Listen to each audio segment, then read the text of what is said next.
So I will tell you a little bit about tonight's programme, since it is rather unique.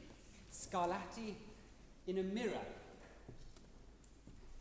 The second half is the repeat of the first half, but backwards.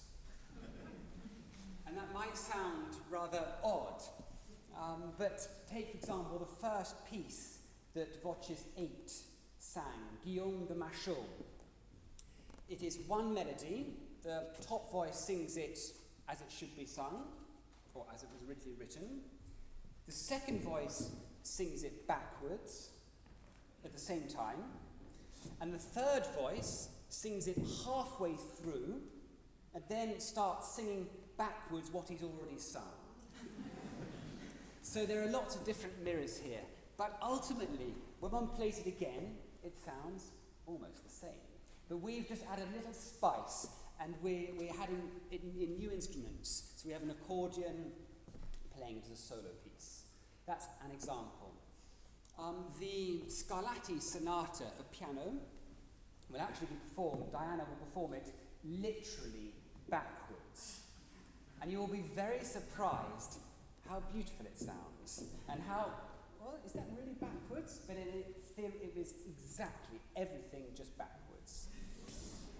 The Concerto Grosso, which you heard the orchestra playing, slightly different. Johann, who's leading the orchestra, arranged it in a way, he was imagining that the end of civilization came. And in 2,000 years, aliens came down to Earth to find the remnants of our culture. And what they found were these sort of scraps of paper with notes written on them. And they sort of deciphered them in different ways. And so it's a sort of alien invention of what Scarlatti might sound like in 2,000 years, played by people who don't really know what it is. So that's the idea. The William Byrd and the Tavener you've heard, Renaissance choral works, again, they were written as what's called a palindrome. So they work both backwards and forwards, a very clever technique. Johann Sebastian Bach, in the art of fugue, tried every possible trick there is, mathematically and contrapuntally.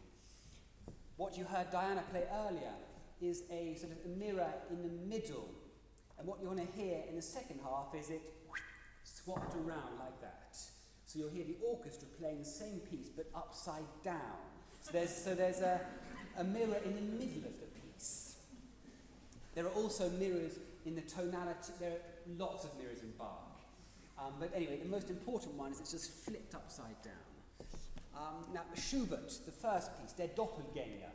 Here is a lover looking into a house. His beloved there. And then someone in misery outside the house. And he then sees it as actually himself. It's a mirror of himself. So Schubert might be sung in its original form. In the middle of this rather crazy programme, we have a literal mirror by Arvo Pärt, Spiegel im Spiegel, which we will perform. But this will be the accompaniment to something very, very special tonight.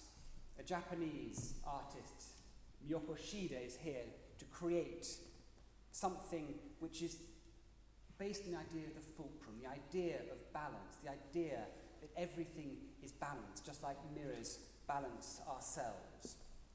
And I'm talking for such a long time because it's being prepared behind me. And when I get it, I've got the sign now.